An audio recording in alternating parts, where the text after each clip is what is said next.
the competition, the matches, the games, whatever you want to call it, it is all officially underway. How about this? We are so looking forward to getting our first coach. Let's go. On the pod, Ryan, alongside David. David, how are we on this official game week? Well, we're doing fantastic, and some would say set the bar low for your first coach. Get someone. At Northwestern, we don't have that option because all our coaches are so awesome.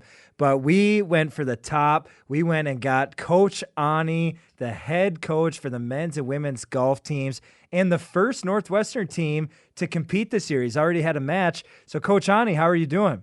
I'm doing really well. Kind of honored to be the first to step in and do this show, I guess, as a active head coach. Coach Hill still coached, but obviously his role as AD is a little bit different now.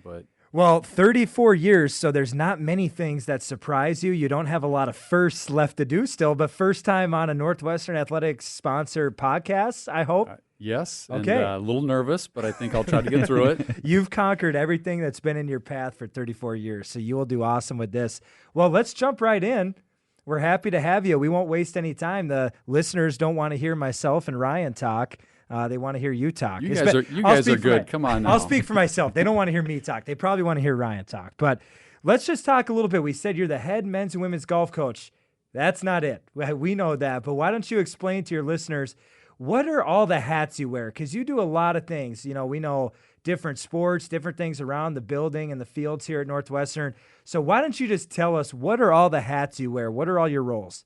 All right. For the next half hour, you'll try to get the breakdown. But no, so I've full-time in athletics since 2014. And previous to being full-time, I was assistant men's basketball coach since the fall of '89.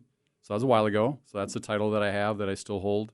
Having fun with that sport, obviously every year, great program. Men's and women's golf, you just mentioned, and then I'm also the equipment manager for all the teams, overseeing locker room setup, athletic laundry, what else?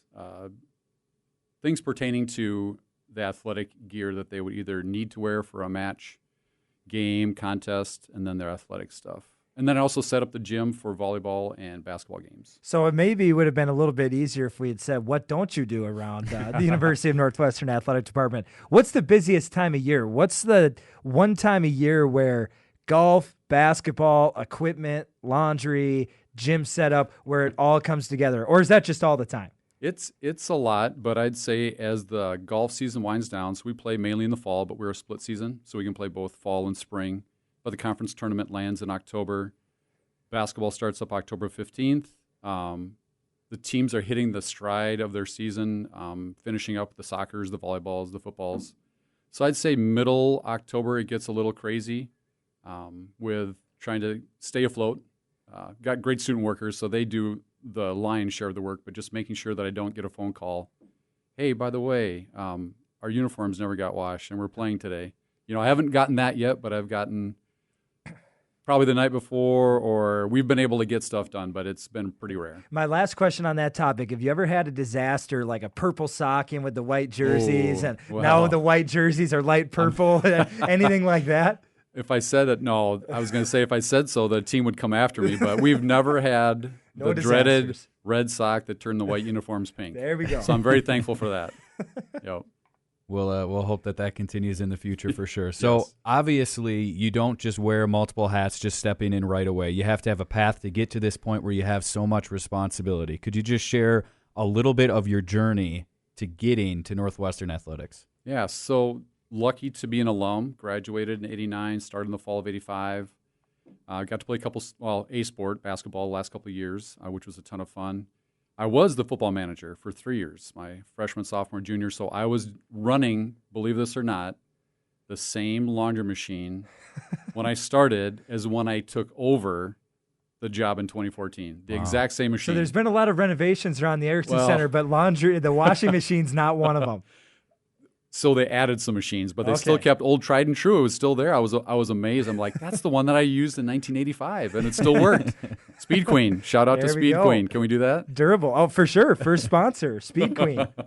So, and then from there, got into I just didn't want basketball to end, so I asked our head coach at the time, who was overseeing, who got hired as an assistant, usually a fifth-year senior, and it turned into a position that I was able to do without being a student assistant or a student athlete per se, because I graduated in 4 years. So started there in '89. Golf turned for me in '95 after it was a club run team. So I added that responsibility. So both those jobs, I was stipend, working full time off campus. And then in 2012, got into admissions for a couple of years after a couple of job transitions. And then, then added a full-time athletics position, which included all the above, doing this, that, and the other thing to make it a full-time position. Can you give us a little bit of an update on the history of the golf programs? You know, the men's team, there's some other coaches. You know, you weren't the first coach in program history. You're definitely the longest tenure, definitely have had the biggest, fingerprint on it. But then women's golf, you're the only coach in program history, at least in the official record. So can you just talk to us a little bit? How did those programs get started? What did it look like at the beginning? How has it changed now? Just give us a little history lesson there. Yeah, so while I was coaching basketball, just a couple of years in, there were some guys on the basketball team and then some other sports guys that went to our athletic director at the time, Joe Smith, and said, hey, could we start a golf team? And he was like, we'll give you a couple $100, see who shows up, get yourself to and from the matches, but here's some money to go practice and maybe travel with. And it was a player-led team. Barry Cornamone kind of was the player coach from like 92, 93, 94. And then he graduated, and again, Joe, our AD at the time, came to me because I was his assistant for basketball, and he said, would you be interested in coaching the golf team? And I'm like, I'd love it. I joke with my players. The guy said, I will give you money to go hang out with the golf team. And, to coach, I'm like, you're going to pay me to do this, right? So just like, so right then it was like, fell in love with it. I've been playing now for 42 years, passion for the game, not a lot of like competitive experience, but I grew in my role as a coach from then into what it's now today. So it's transitioned a lot from like playing golf alongside them to now like mostly just going around to catch up, how you hitting it, what are you feeling, those kinds of things. So it turned into being a kind of, one of the guys to being like, okay, I'm responsible for them getting better versus just hanging out with them. Mm-hmm. And then the same thing, and we had a couple gals in 2006 that came up to Matt Hill, our AD now, and said we'd love to start a women's golf team. So I think, again, it's like I kind of went out with them and watched a couple gals play, and a year later, we're funded, we're a varsity team, and since 2006, we've been going. So I'm not sure if that's year 17 for the women and, year 27 for the men, something like that, 28. And, so before me as far as coaching, I think some basketball head coaches back in the late 70s were the golf coach. Because I hear from some of the alums that did play basketball and golf like, hey, I was on the golf team in 1979, 1978. It's like, what'd you guys shoot? And so, we won't tell you that, but we were on the team. But so it's off and on been going, kind of stopping, starting.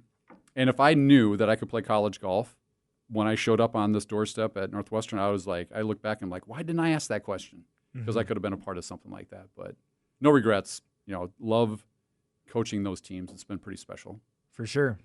It definitely always pays to ask. I think that definitely applies to that. Yes. So let's skip ahead here. We're going to go back, I'm sure, a couple more times during this conversation. But skipping ahead, you guys are underway officially. You had your first competition this past Friday. Do you want to share a little bit about that experience, a new year? You've obviously been at this for a long time. What are your major takeaways from Friday out at Majestic Oaks? Yep. It was a beautiful day, a great, tough venue, probably tougher than I had anticipated. So some of the scoring, Crown men played really well, beat us by 6.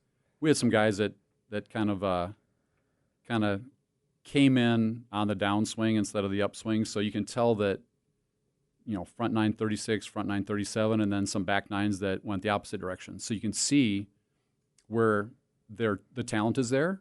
But like I tell them, I said, we shoot 323, which isn't great, not horrible, but I said I'd rather be trending in October that, in the direction towards going lower than I'd go low now and then kind of go the opposite direction, like shoot this really super low number, and now that's the new normal for us.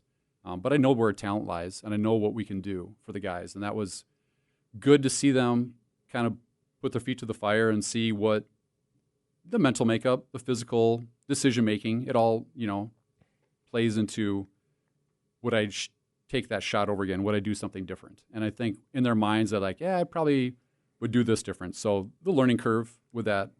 Is there a different way that you coach a golfer who maybe shoots a 36 on the front nine and then a 45 on the second nine versus somebody who shoots 42, both ways? Does that show you like, hey, the talent is there to shoot that low number? You just got to put it together for two back nines. Is that kind of encouraging when you see more of that, or would you rather the little more like steady, kind of identical nines? Sure. Great question. The 42-42, just that scenario, that means that, is there room for improvement? Probably, but when someone can really shoot even par, and then you said, like I said, go the other direction, you can tell what they're capable of, but now you got to try to pull that out of like, a lot of times it's like, okay, I just did this. Wow, that's awesome. And all of a sudden their mindset, their concentration kind of pauses and stops, and then, well, I got to back this up, versus it's one shot at a time, one hole at a time, add it up when we're done playing. We get ahead of ourselves. Oh, if I do this, I'm going to shoot that. And then you start forgetting about all the shots that you need to make in the moment because you're worried about a par or a birdie instead of just hitting the best shot you can at that moment. I'm really intrigued as well with the fact that you coach both the men's and women's golf teams here. Now, again, I'm an assistant coach here at this university for men's basketball alongside you. Yep. So you and I have worked together for a few years now. Tighten it. Exactly. And a lot of the coaches here at Northwestern coach a team, men's basketball, women's basketball, volleyball, football. But you coach men's and women's golf. What are the differences when you're coaching two teams at the same time? They both compete in the fall, so it's not like one team's competing in the fall, one's in the spring. You are coaching two teams at once, trying to win championships at the same time. How does that work? Are you addressing them as one team? Are you giving the men's team a different message than you're giving the women's team just based on how it's going? How does that work? The message is the same. We meet as a group. We practice as a group. We travel as a group almost exclusively. There's a few tournaments that we're going to be separate from when it comes to out of town.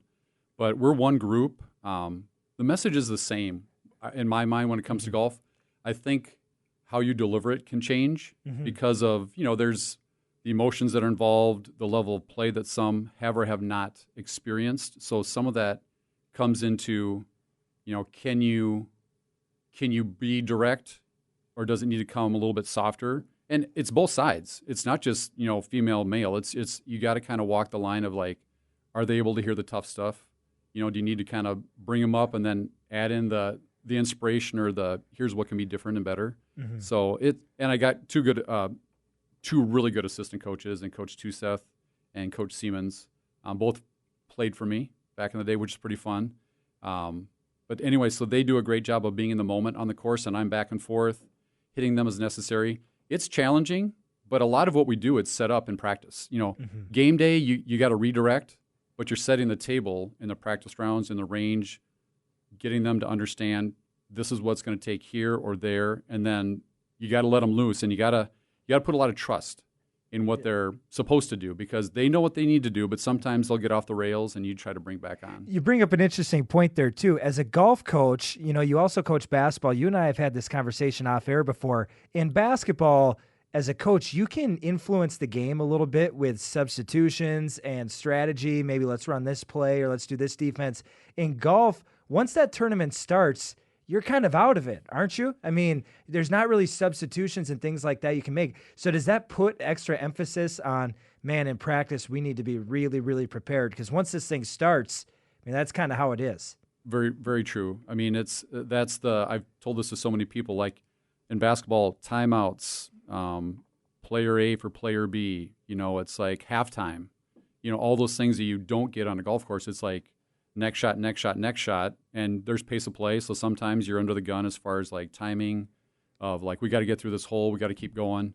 But it's very much get them ready, let them know the grind, but then also you got to say, now the ball's in your court, the golf ball's in your hand, to put it on the tee, to put it on the ground, and to make those really, really good decisions. And then the women's golf team, they won last Saturday, their first meet of the year. What were you happy with how they played? No, it was, again, that number we shot, 360, was, again, probably a lot of what we did last year. But, again, we had individual front nines that were much better versus the back. I don't know why that happened with both the guys and the gals, but there was like a trend of like it started good and then it wasn't overly hot, but it's the first match, so it's like you understand that they've been in the flow of some summer break, but we had a really good preseason with a lot of practice and opportunities to get tired and learn what you need to do when you're tired. But we have a lot of room for improvement. The team that shot the 360 is very capable of a team that shoots 340, 345, and that gets you very, very competitive in our conference. If not, hopefully. But teams are going to get better that we're going to play against, all year long in our conference. But the national scene, as we learned last year in the national tournament, was, we finished near the end of that grouping of teams that went down to play in the national tournament, and you saw what it takes to really be uber competitive and even try to make the cut. But I know that our ladies can do it. They know they can do it. And now it's up to them to be in the moment and do that as best they can on that given day, with any kind of circumstances in front of them, weather-wise or, things going on in your life too. Widening the picture a little bit, you mentioned this is just the first match. Obviously, still multiple opportunities left before you get to that conference tournament. But share a little bit about your thoughts with both teams coming in. Kind of different trajectories. The men's team, lots of young talent, but kind of waiting to see how they step up. And then, as you mentioned, the women's squad coming off a conference title. Yeah. Excited for the guys. Added a couple really good freshmen.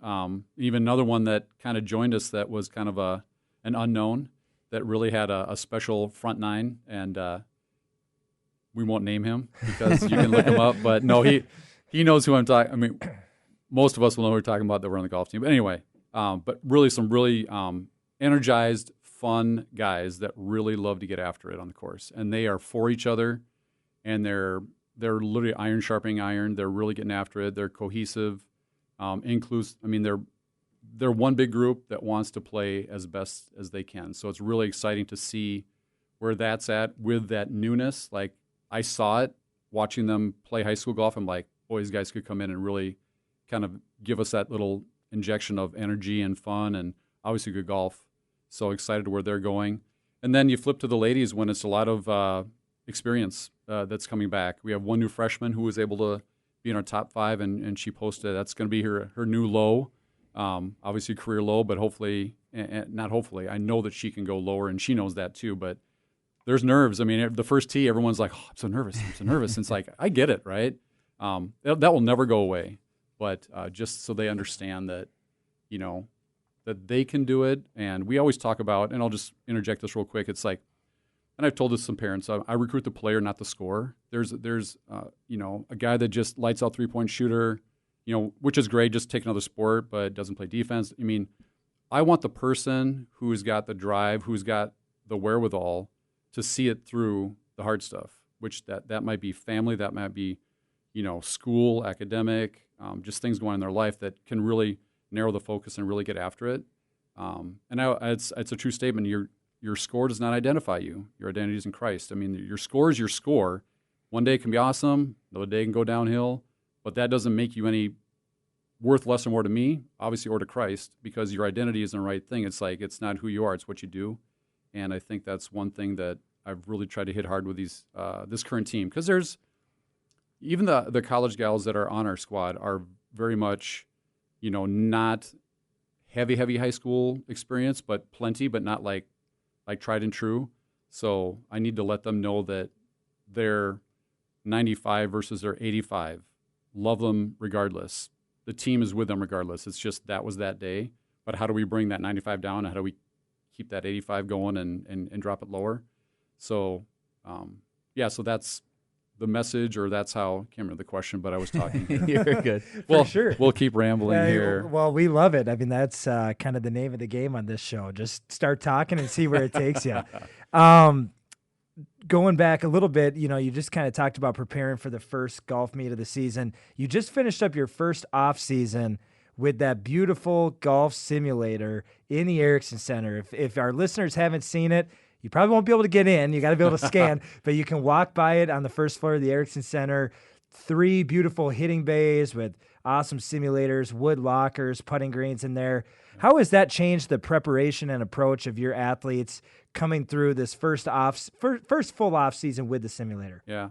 So grand opening was September 17th last fall. Got to name it the Alan Gale Cureton Golf Training Center. I can't remember if all the wording's correct, but just thankful for him and what he's meant to athletics at Northwestern. But we christened the room, board members there. It was a ton of fun. So we got into it the tail end of the fall season.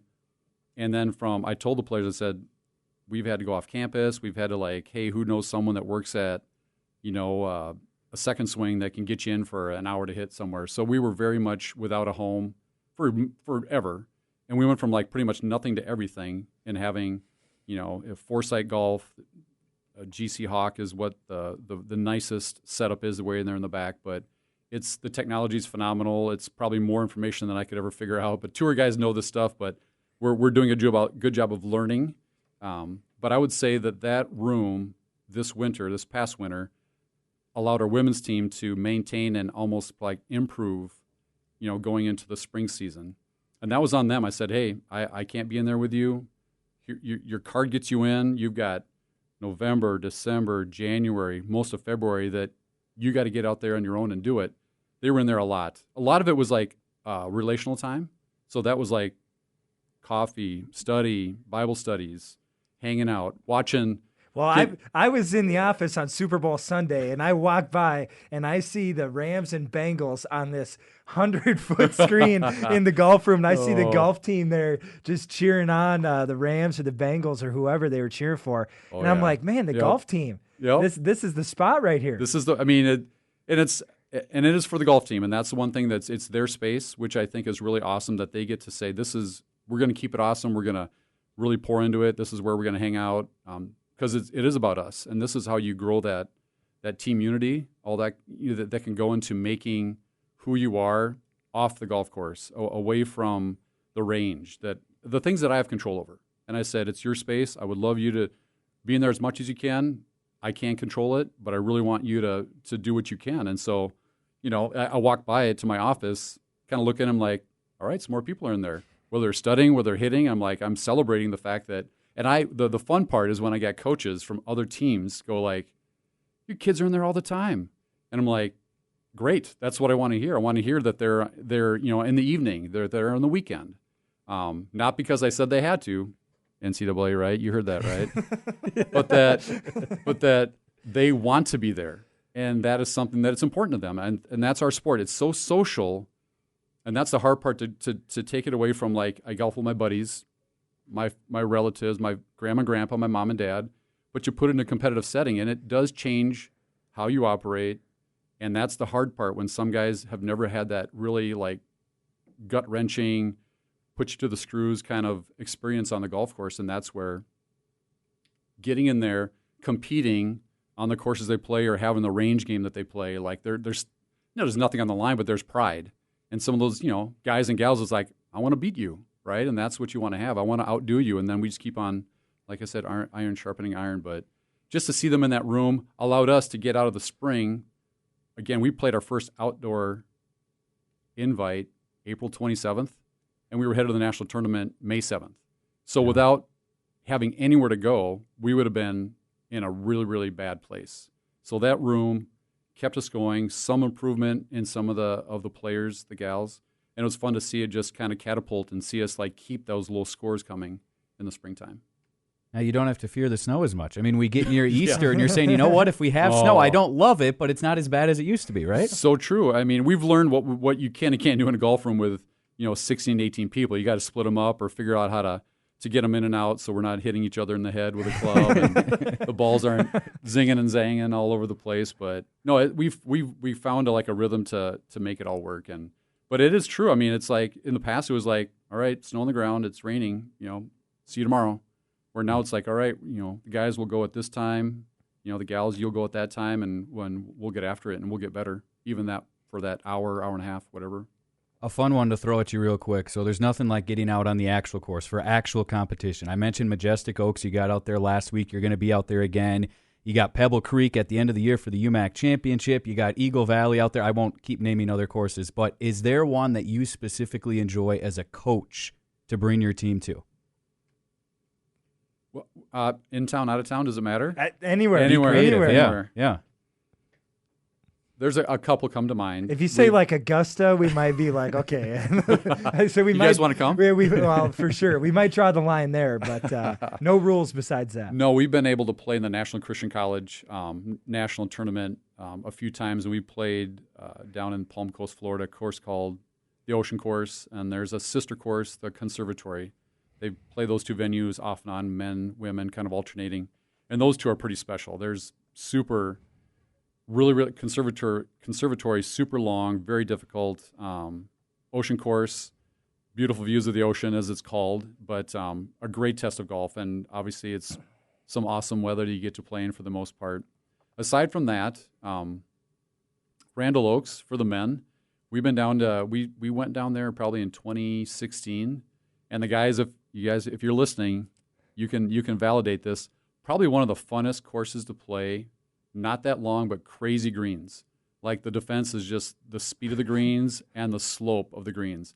And guys, we probably finished middle of the pack a few times, and putting was like you had to have it. And if you didn't have the putter, it was kind of a rough day. But that was a special one. So Randall Oaks down in Illinois.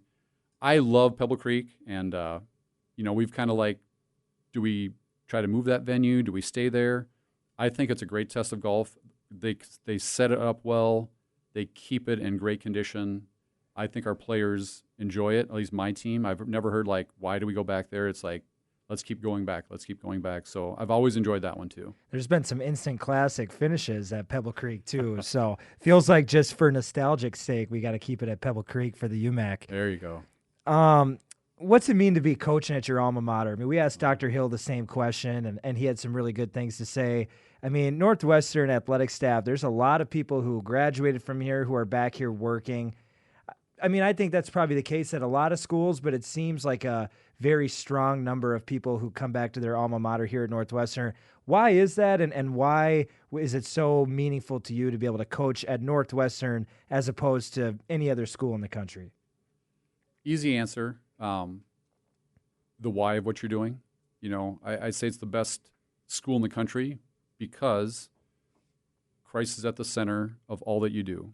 From the moment you walk on campus, it's the classrooms, it's the chapel, it's your dorm life, athletic teams. And we do take it very intentionally. And I think that's the beauty of it. I mean, you can go other places, and I'm sure there are great programs elsewhere, but I truly believe that what we're trying to do, and we're far from perfect, but what we're trying to do is grow young men and women. In my case, I get to coach men's and women's sports into people who are going to make a difference. And again, you probably hear from the leadership here at Northwestern, but who are going to make a difference once they leave these gates of our campus, but also in the meantime, how they can grow into young men and women who are pursuing someone who has given them a talent and the ability, and they give that back in how they play.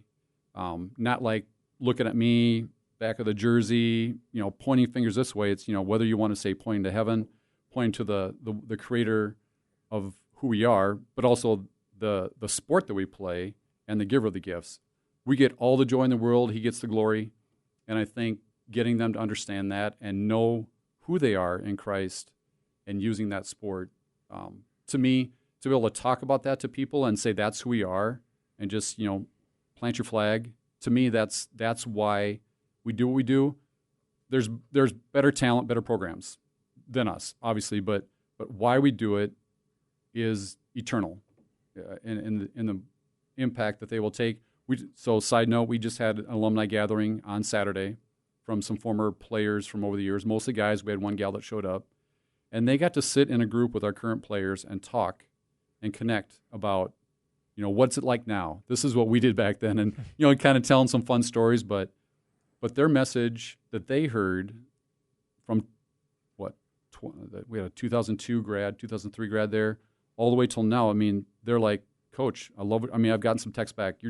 Thank you for doing what you're still doing. I'm glad the message isn't different, because what they heard me say to the group was what they heard in their, sophomore, freshman, whatever year till now.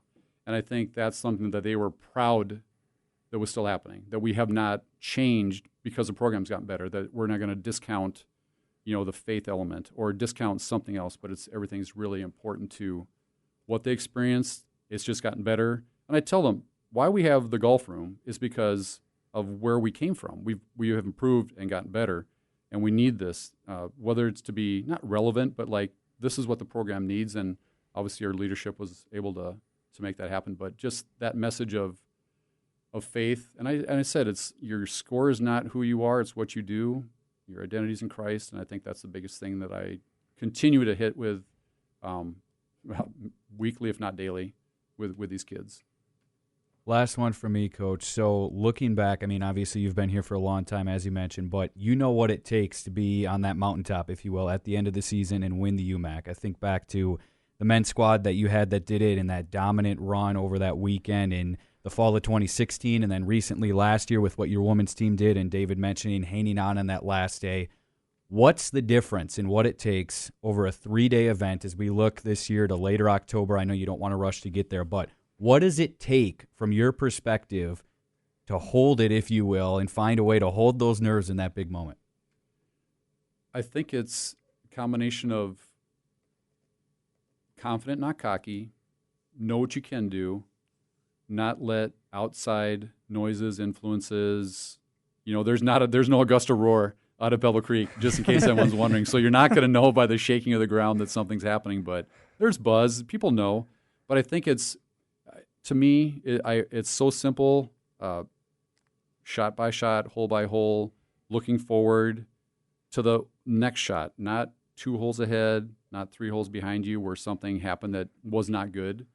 But it's that, but that's developed now through the coming 5+ weeks until we hit that conference tournament. That will set the table for you're going to feel those emotions. I think one thing the ladies didn't have last year, just when you talk about holding on, they had played within our conference. We were contact traced out of a couple events where they would have been maybe middle of the field or maybe towards the end, so they would have tasted defeat. So they definitely had this mentality that, like, we've done this and we've done that, hence this should be the result, with how we've played. And we only won by a handful of strokes quite a few times in the fall for the women. But I think they just felt this weight of, like, we can't lose. My younger son might think that way once in a while, so I don't want to throw him on the bus, but it's like, we can't do this. It's like, no, I told him, do what it takes to get it done. And that's, to me, that's going to determine where we go, and that's every day. Are you going to be not intelligent, purposeful in every shot you take? Or are you just going to kind of go through the motions because you had a couple bad holes? Each shot has its new opportunity. And if they're purposeful with each shot, good things will come because they're going to build on that and not have those moments of like, I can't believe I did that, and just hang on to that for a hole or two. And that's what brings you down, and that's what keeps you from being the best you can be, by trying to keep up with a score in the past or make up for a bad hole instead of treating each shot and each hole as its own little experience. And then I said, we'll add up the numbers when we're done. Just play golf. Don't do the math most times. Just let it happen. Not make it happen, let it happen, because they're good enough to let it happen, and it can be really, really good. 34 years at Northwestern, Coach Aune. We appreciate you sharing your perspective and just all the things you've learned with us, and your love and passion for Northwestern as a school and as men's and women's golf, basketball, equipment, laundry, gym setup, everything else you do. Thank you so much for the time. We really, really appreciate having you on the show with us.